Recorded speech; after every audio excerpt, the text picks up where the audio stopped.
Well, this morning we're going to, is this too loud? It's definitely a little bit, I'm just going to pull it down. That's okay. So that we don't need to get back in. How's this? A little better? Okay. As we, and we're not quite ready for that, but that's okay. You don't need it right there, I think. No, you have to, it's the other one. We're going to do our normal housekeeping this morning. So the normal housekeeping is introducing anybody that has not yet been introduced. And I realize I need the handheld mic for this because it'd be really awkward coming close to somebody. Okay, introduce yourself. Yeah, okay. That'd be really awkward, wouldn't it? Anybody who has not yet been introduced at a all staff meeting. So if you can please stand. Any new staff that are here that have not yet been introduced at an all staff meeting. Okay. Hi, good morning. I'm Becky Lucille, Administrative Assistant at the HRL office. Previously, I was working in a temporary position at the HRL office. Good morning. Okay, great. Welcome. Anybody else? We're welcome to employee for this month. That's awesome. Well, we have a good program for you today. It's Engage West. I'm going to do the rollout during this hour for the all staff. And then in the next hour, we're going to go into the extended leadership and dig just a little deeper. The idea at the whole staff level is it's really difficult to get feedback in that way, but at that extended leadership team, that's when we really look at, okay, what are the actions for this next year and what are we going to do to continue our great progress towards the scores and towards increasing engagement at the division level. So what will actually happen in your rollouts, you'll have an opportunity then also to talk about the division results. So if there's something at your department, that's what your rollout really is about. But then if there's something maybe that the division or the university can do, we want to have that information too. I want to have that information so we can talk about that. And that happens kind of over the next month or so. And then we will have then a time when we have the action items. We submit them through the university system, and not to the university system, through a system at the university. And we will then have all of ours together and start working on those really anytime now, but certainly at the beginning of the new school year, and focus really hard on doing those improvements. So I want to let you know kind of that process. We have a departmental spotlight for you today, and it is the Enrollment Services Center. So Dr. Jennifer Jordan, if you could please come forward and do your thing.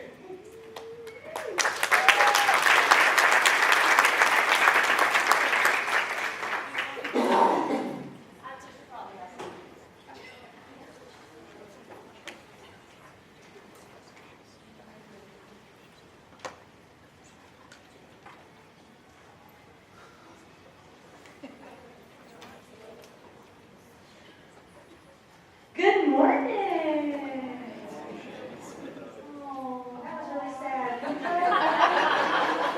Good morning. All right. So, thank you for Dr. LiNgrell and the committee for letting us have some time today to tell you about the Enrollment Services Center, which I think we've collaborated with many, if not most of you, but we will always welcome ways to work together.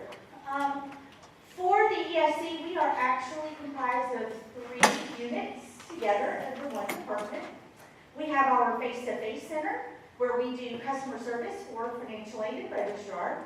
We have our call center, where we answer the main university line, but Alexis will tell you more about that. And then we have our imaging center, which Clint will then highlight for you as well. So kind of some of the things that we do for our face-to-face center. Who was a student here who had to come to the ESC to ask questions about financial aid and registrar? Great, so the rest of you navigated all that all by yourself. No, for those of you that came in, you probably had questions about registration or some kind of form that our registrar's office may have needed for you, or FERPA, which we love to talk and anyone who will listen. Please don't release information about our students unless we have a release on file. Yes, thank you. We also help with Wolf Watch and completing FAFSAs or doing financial aid documents. So if students are ever in your office and saying they're struggling with some of those processes, please send them to us. They can always call in, but if they need some direct face-to-face help, sometimes somebody just wants to look at another person and have their question answered. That is what our face-to-face center is for.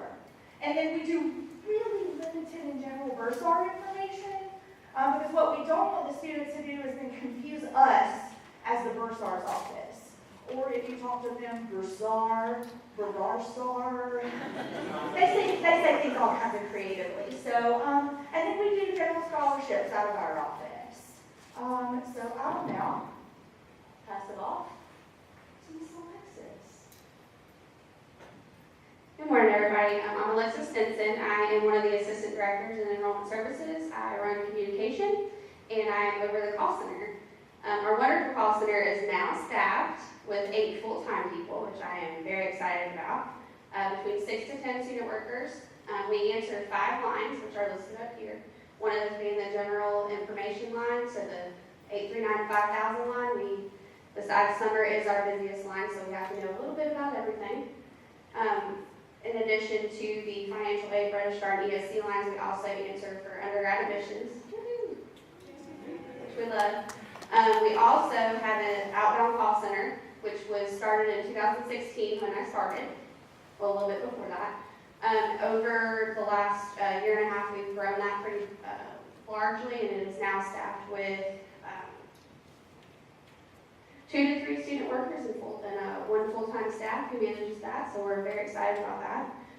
Last year in 2017, our inbound call center was offered 209,782 calls. We answered 151,702 calls, and people hung up on us 44,000 times, which is fine. And then our wonderful outbound call center has really started picking up for fall 2017 and spring 2018. The fall 2017, we were able to make 12,160 outbound calls to students and remind them of things or inform them of things. In spring 2018, we were able to make 13,641. So the total for both semesters was 25,801 calls. So we were really rocking and rolling in both those areas, and we're excited that we are now fully staffed with 8 full-time people. So I'm hoping those numbers for the abandoned goes up this year, or goes down this year. Sorry. The hang-ups go down, yes. And I'm going to hand it over to Mr. Flynn.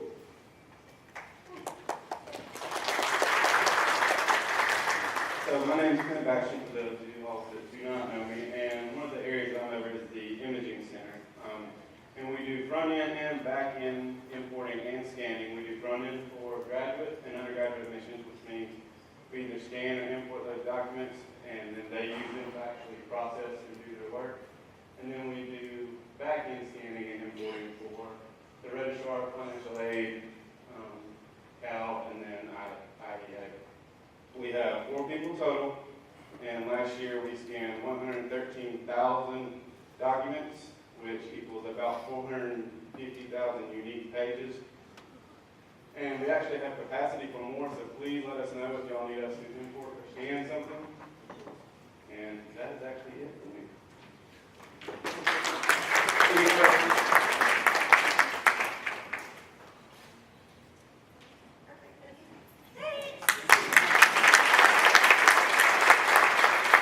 Thank you, Enrollment Services Center. That's their contact information. That whole process has actually been very good for our university in trying to focus on the customer service parts of what we do. And you know, we can't do that in every department, but it's really been an important part of the enrollment services, the services for students in their enrollment process, to really focus then at one place where they can go. We call it the first stop shop, not the one-stop shop, like some other institutions will do. So it's my pleasure today to talk to you about the Engage West rollout. I have to tell you in this process, I am very, very pleased with our results this year. And there are lots of reasons I think why the results in the main have gone up. Some of them may have to do with the methodology on the survey itself. We had the opportunity this year to have an NA, or not applicable, item on the survey, which I think it really focused a little better on, excuse me, if something didn't actually apply, then you have the ability to say that didn't apply. Because what people do many times is something doesn't apply and there's not an NA item there, they will go to the center, right? The center on this report or this survey is a 3. For most of our items, we're already above a 3, right? And so therefore, a 3 is not necessarily something that enhances the score. So I think that helped in this year's report. I think the other thing was we're getting better across our division at leadership development. We're getting better at employee development. We're getting better at thinking about work-life balance, those kind of pieces. So I think overall, things are going very well. We're finally settling into maybe what Engage West is after 4.5 or 5 years. Settling into what leadership responsibilities are, not only the expectation of senior leaders, but also the expectations of our departmental leaders and supervisors and what their role is. And so I think there are a lot of pieces around that. This also was a year that we did not have FLSA issues, all these other things that were kind of detriments or distractors from previous surveys. So I'm very satisfied with where we are, and that's it for today. Thank you. No. So what is the purpose of Engage West? So Engage West really is, it's not a supervisor evaluation, although in some ways we use it a little bit in that way because we look at it in the evaluation process. But we're looking at it in the evaluation process really of our leaders, really to see, okay, how are you doing at the engagement parts in your, not how are you as a leader, what other people think of you as a leader, but how are you focusing then your efforts on creating an engaged atmosphere within your department. We look at the barriers to employee engagement and satisfaction. What are those? That's part of what the survey does. And what can we do as leaders to reduce or eliminate those? So that's really what the process is. It gives us information to be able to go back to you and say, okay, I can see there's maybe some barriers here. Let's work on those pieces this year. And it is absolutely an iterative process. We could not have been where we are today had it not been for the 3 or 4 years ahead of this. We couldn't have just taken one survey and then all of a sudden been here. It's an iterative process of working on these things over time. And certainly the idea is that it would lead to better employee engagement, leadership development, and accountability. And you'll hear the president talk a lot about the high expectations of our leaders and leadership accountability. It's very much ingrained in this that we are seeking your input to know how to be better leaders and how to make it a more engaged environment. So these are our summary scores in the categories for this year. Last year in the Engage West rollout, I made it a point to kind of change the focus at the division level.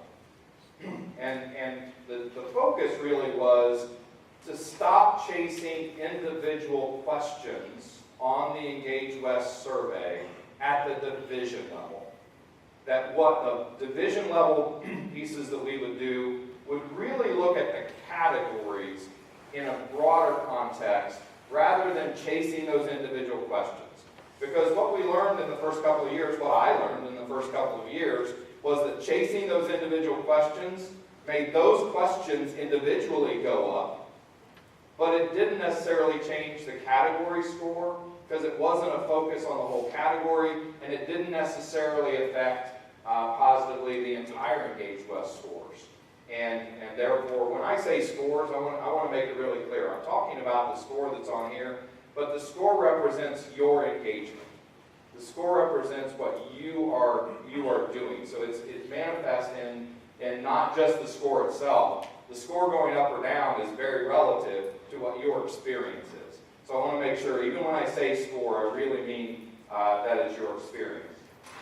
So we focused at these the category levels. And on this slide, as you can look at it, anything that is dark blue means that it increased. Anything that is light blue means that it decreased compared to last year's scores. And then the gray bars, that is where the university mean is. So the whole university, the gray bar at the end, and it doesn't give you a score for that, but it's relative to the other scores that are up there. The gray bars are where the university is on these items. And so you can see last year's report, those that were light blue were actually red. I'm interested in why the committee decided, or the people decided to change that color. Maybe it was too drastic. I don't know, but you can see we have a few things that are light blue that have actually gone down. 3 of those things that are light blue that have gone down are actually already above 4.0, right? So again, relative change. Almost all of those, matter of fact, all of the 3 that are above 4 that are light blue, the change is the difference between the open circle and the closed circle. So there's not much change in those, not a whole lot of relative change. You would expect a little bit of variability across time, and so that's what you're seeing. And then you can see the different scores for the different categories. And we're going to talk about those as we go out. So I want to remind us what the action items were for 17 and 18, and if they've been completed or not. So we had, I think, 7 action items. We talked about the use of performance evaluation process to review our job descriptions. So we were in kind of a 2-year cycle of looking at, okay, let's make sure our job descriptions are accurate, so that when we go into another equity study, we have the ability to say, okay, this is true, now look at it compared to our market. And that's what that item was all about. So if it looks like that's all kind of about the what's happening in your department or your job, it's really about making sure that the positions are accurate so that we can get the pay right. Because as you saw in the previous slide, pay traditionally is our lowest item, and we're going to talk about that today too. Second one, use extended leadership meeting to invite HR to help leaders better communicate. We did have HR into our extended leadership team twice during this year, this past year, and they, I think, gave our leaders a lot better understanding of our pay and benefits and employee compensation. So we were able to complete that. Assess the effectiveness of meetings and devise an updated meeting scheme focused on transparency and communication. We had 2 different teams focused last year on the effectiveness of meetings, and then kind of the efficacy, the way meetings happen and why they happen and who's there in the meetings. And that was completed, and you are actually sitting in, I know it doesn't seem like much of a change, you're sitting in the all-staff meeting instead of the staff development meeting, right? And the reason is because we have a new meeting structure, and that includes extended leadership, the executive leadership, which is the directors, then expanded leadership, which includes then aspiring leaders. So we've got leaders all over the place. Everybody's a leader, right, in some way. But so we have a structure, and that came out of that action item. And the next one also, determine who should be present at what meetings. We did complete a comprehensive divisional review through NASPA Advisory Services. I'm sure at this point it hasn't trickled all the way down as to what that information is, but we're working on the process of responding to that review. It was very, very positive. I've shared it with extended leadership, actually, I think maybe expanded leadership. But I've shared that, and they came in last October, and they were very impressed with our institution and what we've got going here, but did give us some recommendations for being even better. So that is completed. The last two were not completed, and that's completely on me. Partially, not an excuse, but partially, I was a little bit distracted this year by going to Albany State. These are both something that I am going to continue on, even though we'll have new action items this year. They are both things that I'm going to continue on, especially the work anniversary emails. That's such a simple thing. We can do that very easily, and it does make people feel good about their involvement. And I did it for a while, and people loved it, and I don't know why. It just didn't take the time to continue to do it. So those will be continuing. So this year, the structure of what we're going to do is we're going to look at the highest scored items, some of the comments around some of those, then the lowest scored items, some of the comments then around some of those, and then kind of tell you what the next plan is. Highest scored items. As you can see, we have some items that are up in the 4.5 range. So I want to remind you a little bit about the scoring, right? If something has a 3.5 or better, and I think this was on a slide earlier, if it has a 3.5 or better, that is a pretty good score on a 5-point scale. Because remember, there's nothing below 1, there's nothing above 5, so a 3.5 is a pretty good score. These scores are in the 4.5 range, and what that means across about 200 people that took this survey in our division, that means a lot of people scored these out of 5. And a lot of people scored it at 4. And not very many people scored it at a 3 or a 2 or a 1.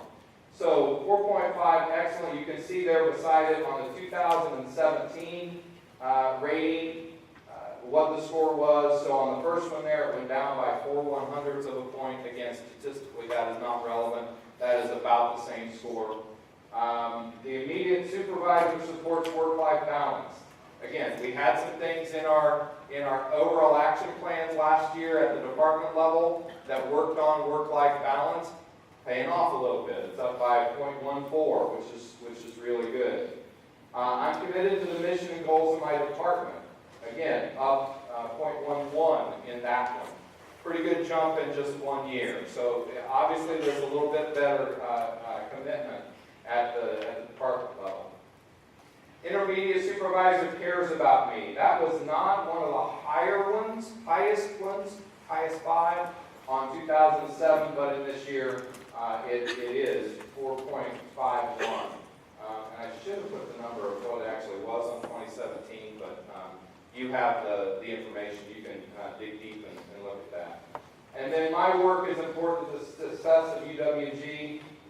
Down slightly, but again, only 4/100ths of a point, right? 4/100ths of a point. So you can see these are really, really important pieces to show your commitment to your work, how your individual environment is affecting you in your work. So this is very positive that we're seeing these scores on things that are so close to who you are at your department level. And so some of the comments that are in the themes, so you were able to give individual written comments in the thing too. I'm not going to share those globally with the whole division at this point, but some of the themes about those are some of the things you would expect. These are some of the things we're kind of known for as a division across the university, and very, very positive in my estimation. Some of the things that are really going well. Workmates feel like family. I love that comment. That comes across several times. There is a pride about your individual department and its role and the importance of that department at the university and in the division. and who you work with and how that manifests itself. So teamwork in department and division, focus on continuous improvement. These are some of the things we talk about and think about and work on all year. So I'm glad they came out in the examples. So let's just jump on the other side of this, the lower scored items. And remember I said anything but a 3.5 or 3.5 or above is really good. These are not at the 3.5 level. Matter of fact, we really only have 2 items in terms of the whole survey, 2 categories that are below that 3.5. And pay is one of them. And if we go back to the other piece, yeah, I should have looked at this. The other one, oh, I'm sorry, the next highest one is a 3.6. So pay really is the only one that's below that kind of threshold. So pay is fair compared to colleagues. On 2017, 3.0. Not much difference in this year, stayed about the same at 2 100ths below that. Pay is fair compared to other organizations. Again, 4 100ths of a point, pretty common, pretty similar to last year. I'm paid adequately for the level of work I do. Again, 4 100ths of a point there, and pretty similar to last year. My pay keeps pace with the cost of living, and so only 2 100ths there. The last one, UWG is effective at retaining valuable people, actually went up in that category. Statistically significant, I don't know if that's a big jump, but anytime you jump above the next number up into the 3s, hey, we're beginning to be a little bit happier about that. And there are a lot of pieces that go into that. Some people think it's only pay. But when I talk to people, it's also opportunity that people have. You know, there could be a positive spin on this, right? That people are getting the development that they need here. They're getting the experience they need here. There may not be opportunities because people are staying here in their other roles. So you have to kind of move on sometimes to move up if that is your professional aspiration. And that happens. And so not really sure about that. I want to explore that a little bit when I get with the extended leadership group next hour. Because again, we're kind of sitting on this fence of, okay, so what do you do about that?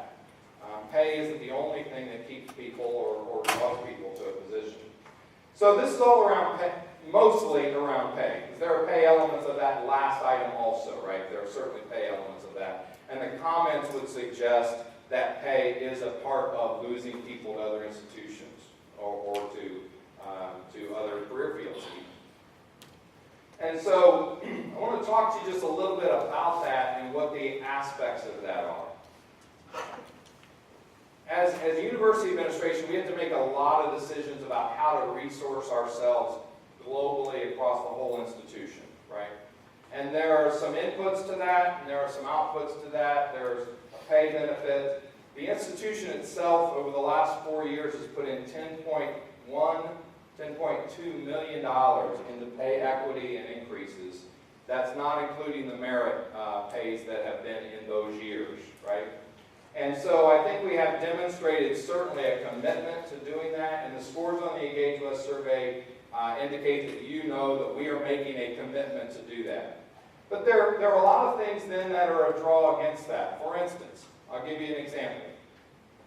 Part of our pay and equity increases that we've had over that amount of time are because of our growth in enrollment. Specifically about the resources and the revenue that comes from the growth in enrollment. Well, this past fall, even though we had record enrollment, we increased enrollment by nearly 200, or about 200 students, a little over 200 students.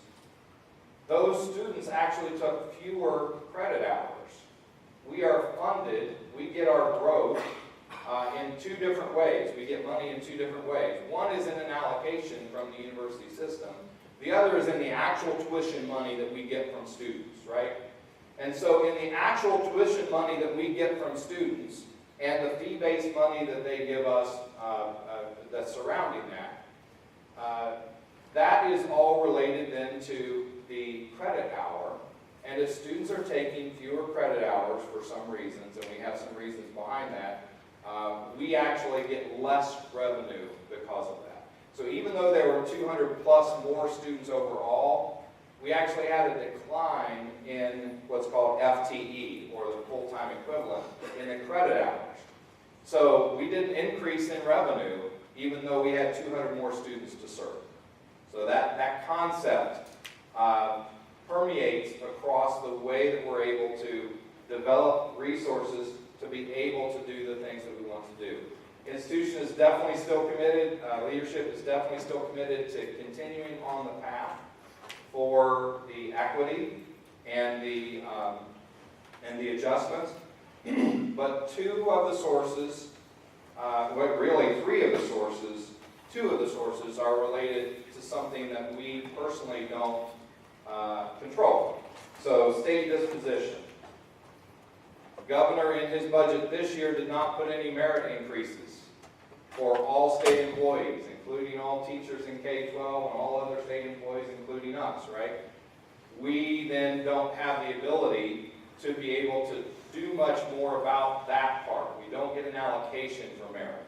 They did give us as an institution the ability this year to provide merit. They gave institutions the ability to do it on their own dollars, but remember, we had a decrease in revenue in this past year.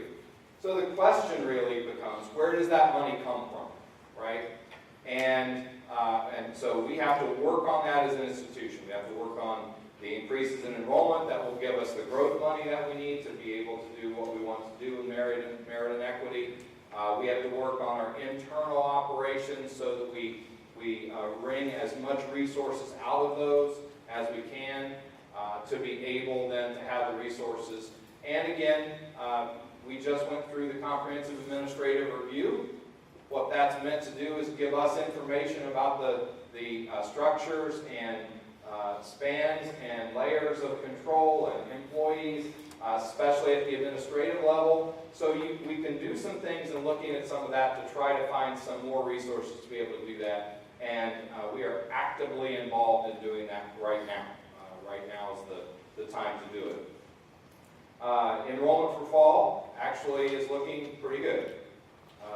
I am cautiously optimistic, as a normal enrollment manager should be about this time of the year, that the numbers are looking pretty strong, and that all of the leading indicators right now are in a positive space, and so it's looking like it's going in the right direction. But certainly financially, we are run well as an institution, and we want to make sure that comes down to you. So I spent a lot of time on pay because really, the comments that we've gotten, the items on the survey, which you would expect, may be around. I mean, when Studer comes in and talks to us about this, they say it's always the lowest on every survey. That's just a given. But what are you doing about it is the question. And I know that's your question to us. That's your question to me. And we're certainly working on it. Retaining valuable people, I do want to explore that a little more in the next hour with the extended leadership, because there may be some positive aspects that are actually leading to that, but it remains a low score. So some of the comments then on the overall survey that came in terms of opportunities, better training of new staff, continually work on that onboarding and the training of new staff and what that looks like at the division department level, better pay to retain staff. There were quite a few items on there about HR processes. As you can imagine, they're rather onerous, and not only are they onerous, they now have shifted many times to us, right? The actual processing part has shifted to us in terms of system upgrades and changes. Again, some things our HR people didn't have control of, but the shared system actually does that. More timely communication and less assumptions about what people already know. I think our communication scores have kind of stayed pretty static over the last couple of years, even though we've done some things at the division level specifically to begin to over-communicate. Huddle notes. I don't know how many of your department heads send out their huddle notes to their employees, but they're meant to be that way. So we have a huddle every Monday. We talk about what's coming up in that week, and then those notes go out generally on Tuesday. So every Tuesday we should be communicating with you in ways that give you kind of that top level piece. To the extent that our meeting structures then cascade communication, that's what that communication is about, but we can always do better at communication and find ways to do that. And then this concept of hiring from within, hiring outside. I have to tell you, I'm a little bit perplexed about comments around this. Let me tell you why I'm perplexed. We have as many comments from people that say, I don't like it because you always go outside and hire people from the outside, as we have from people who say, you're promoting your friends from within side, and everybody from the inside gets an opportunity, but some do and some don't. There are some haves and have-nots, right? And so that's why I'm perplexed, because I'm getting both of those comments, right? And so we focus a lot in our division in the hiring of people. We've been focusing in the last few years about the development of people. And that's a natural shift for institutions to go from hiring from outside to get the talent that you need to come inside, to hiring, promoting from within side because you develop the talent from inside, right? There's a natural shift to that. If you really look out there on the job market, there are lots of institutions that you hardly ever see a job for out there. Clemson, Auburn, others, UGA. You hardly ever see some of those jobs because what's happened is they've created the structures internally to develop people, and they have people who want to be developed into those other roles. So it's a natural progression. I guess I want to say in front of this group, there are some basic rules around this too at the university level, our HR rules. And so I want to make it clear in this meeting with all of you how that decision gets made. Whether we go outside to hire someone, whether we open up a full search, or whether we're just promoting from within. It all hinges on if there are qualified people internally. And that is a subjective thing for a manager and a director to decide, or a vice president to decide. Are there qualified people internally? If there are, then is there more than one qualified person internally? If there is more than one person qualified internally, then the answer is we have to do a search. We can't just choose one over the other. We have to do a search to be able to determine which one is going to get the job, because they're qualified, both are qualified, or three are qualified, whatever it might be, right? If there are no qualified people internally, then we will go for an outside search. So those are kind of the two ends of that spectrum. And then there's some art in the middle of that, right? There may be times when there are people that are qualified internally, but the director thinks I may be able to go outside and get some talent and fill some needs that person or all we don't have. And that's when we do a competitive search. Now, we have had lots of competitive searches where the internal candidate has actually gotten the job. And that is actually edifying, because that means that person competed on a national level or regional level and earned it. They had the skills, they competed, they earned it. There have been times when internals have not gotten a job.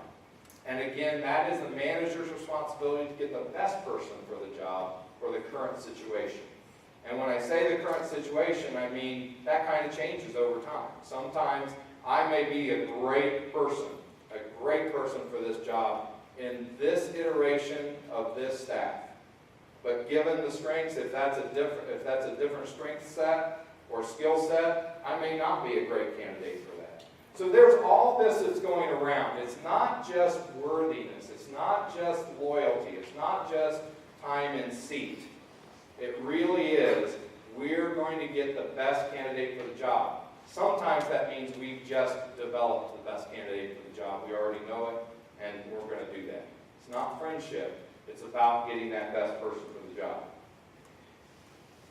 So biggest changers in 17 and 18. And these are actually organized by the right column. You would think I would have organized them by the middle column, the biggest changers, winners to losers. I didn't do that because they're all important, right? But these are biggest changers. Immediate supervisor, that changed by 0.19. Again, all of them are a change of less than 1/4 of a point. So the variability in all of these now is becoming less and less and less over time, as you could expect. Immediate supervisor, 0.9. Already at a score of 4.42, or the score now is 4.42, so it was already above a 4 before it ever. Again, strengthen leadership at the department level. Immediate supervisor and the department leadership. Department leadership up 0.22. Going to jump down to work-life balance, up 0.25. Again, many of your action items over this last year from the Engage West surveys focused on this work-life balance piece.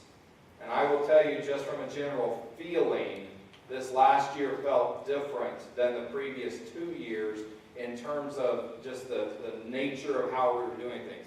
I think that may have a little bit to do with adding across those 2 years 31 new people in our division, right? We got more people in to do the work and help out with the work. So that may have something to do with it. It may also have to do with your leaders and your managers paying more attention to how to keep you healthy and your workplace healthy. So going back then to mission and goals of the division, went down by 0.10. It was already above a 4. It just went down to almost 4. So it's still very positive, but I will tell you that actually decreased in the last year also. And so I'm going to be paying attention to that. That's something I'm going to really focus on. We're going to talk about that in the next hour. I'm going to pay attention to that this year. Again, I can understand that. If we haven't over-communicated and continually communicated that, we have a lot of new employees. I can understand why that may not be at the forefront. But that's something that is very strong in our division. We want to keep it strong. And then institutional leadership down there, minus 2.0, still at a 3.43. So I want to kind of, so I'll address that a little bit. That is a combination of both of our institutional leaders. So the president, when you get on this list, you can kind of see it. President there, that's just him. Senior leadership, VP, that's just me. But the institutional leader, AVP, that is both of our AVP, Enrollment Management and Student Life, both sides of the division. So certainly paying attention to that, as you might expect. So these are all of the categories. They're 2018 and 2017 scores and the differences. So you can see some of the big differences there in dark blue, and then the ones in red are ones we're certainly paying attention to that are big changers in the negative direction. Others are small changes, 0.8, 0.08, 0.03, 0.05, 0.06. Either to the negative or to the positive. Certainly looking at these across the scores, but if you're looking at, okay, so what are we going to do about it? You're going to pick out the two ends of the spectrum and start focusing on those pieces. And some of them we already have and I continue to do so. So mission and goals. Sorry, I did an animation on this. I forgot about it. Sorry. You like the blue stuff? Woo! Yeah. So those are the ones really that I'm paying attention to. Communication, that's not much of a change, but it's still something we have to continually work on all the time. I did not put climate on here, a change of 0.06 up. I didn't put climate on here, although it's something that I think all of the rest of this kind of helps, right? It's not something that we necessarily focus on specifically, other than doing all of the rest of the stuff which adds to the climate. And I think the communication piece is something that is a little different than that, that we have to really pay attention to the item itself and focus on our communication strategies. So that's it for the scores themselves. Again, I think very positive. There are some things to work on. There are some things to continue to work on. Your departments are different than this. Your departments are different than this, right? So you may be sitting there in your department, and I'm not even going to pick a category or item, but saying, well, obviously we need to work on this because our scores show X. That is true. That doesn't mean because of these scores, you shouldn't work on the thing at your department level. Because each leader is different, each setup and structure is different to be able to get the results that you're getting on this. So yes, when your department, if you may have already, when your department does a rollout, it may look totally different than this. You may have different items to focus on. Your leader's responsible to making action items around those specific things to work on. Right? There are also departments here that did not get any scores. Right? That's hard. You're kind of sitting there without direction. The best right now, and the reason you didn't get any scores is because there were less than 5 people that filled out the survey, right? There are some departments that don't even have 5 people. And so what those departments that didn't get scores or didn't have people, there are also sub-unit leaders, so within a department, someone who doesn't have 5 direct support reports won't get scores either. So what those departments need to do is look up the next level, so the subdivisional at the AVP level, and start looking at those and then figure out, okay, so what did this make sense for us? What doesn't make sense for us, right? And Dr. Whitaker and I in Enrollment Management can help you maybe with that a little bit, because we also see the results from the other departments that are in that subunit, and we can figure out, okay, so the reason this score is this at the subdivision level is mostly because of this department. So you it doesn't look like you're probably going to have to work on that, but you maybe need to work on something other than that. And I know, again, that's not hard. It's just a nature of the report. With less than 5, they can't make any statistical determinations, and also they don't want to identify anyone specifically. And that's really the main reason, is that less than 5, you start looking at, okay, so who said what, right? So this next year, we're going to dig a little deeper in something we have not, and I actually this was a slide from last year. It was not an action item for me, or it would have been not completed at the base level of that slide. But this is called rounding. In the Studer mentality, in the Studer philosophy, this is called rounding. And we're going to ask our leadership to do this more consistently in this next year. It's done sporadically across our division. We also have one expert in our division who's going to be presenting on this at the Studer conference. So Justin Barlow has been doing this in his department. But essentially it is, how do leaders get information, and how do they engage you in a daily, weekly, monthly conversation about what it's like to work here, what do you need, what are the tools that you need to do what you're doing. And then finally, in the last one there, what people are doing great work, what other people are doing great work. You have a chance right now to do that in the survey, and thank you for doing that. Many of you gave a lot of accolades to a lot of people, not only in our division, but around the division. And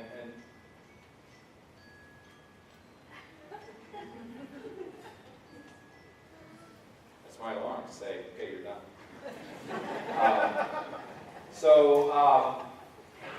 So this will be a common occurrence. The Studer philosophy around this and the methodology around this actually has a organizational structure and a tracking structure around this. I don't know that we'll go to that extent, but we need to know this information. If we're not asking you these kind of questions, these are the kind of questions we should have been asking you forever, right? And that will help us get to the point where you feel like you have had the opportunity to get input. It isn't all the time that leadership will take that input and do exactly the thing that you want to be done, right? The idea and the concept of leadership is gather a lot of input and then make decisions based on that input. And there are inputs to information and decisions that are beyond just you as an individual, beyond your department, beyond our division, and more globally that we have to respond to things from the outside, sometimes the Board of Regents. So there are reasons why decisions are made. There is a why behind every decision, but getting the information from the beginning and the sources is one of the items that we keep seeing on the survey comments. And so we're going to take action. This itself is probably going to be an action item. There's a clue for you, extended leadership, that this will probably be an action item for this next year to actually implement something around this. So that is the end of this time. This is meant just to give you the overview, right? This is not meant to be a total rollout for the whole division. That is meant to be done in your individual department. So what I ask of you is, as you go back into your departments, as you go back into your individual rollouts, that you think not only about your own experience, not only the experience at your immediate supervisor level or your smaller part of your department, your unit of your department, not only at your department level, but also then at the subdivision level of our division, right? The student life enrollment management side of this, and how does it play, and what information do those leaders need? And then on, what does the division need? What does the vice president need to know and do to make your experience better here at West Georgia? Certainly committed to doing that. Try hard in all aspects, including pay. But there are barriers to many of the things that we try to do that we just have to work through and get over time. What this reflects to me, though, is it's really a pretty strong, healthy environment overall in the division, and we continue all the time to seek the opportunities to make sure it's that way at all levels of the organization. Thank you for your time today. Thank you for everything that you do to make this happen. And most importantly, thank you for what you do to make the student experience such that they can be successful. So thank you. Have a good day.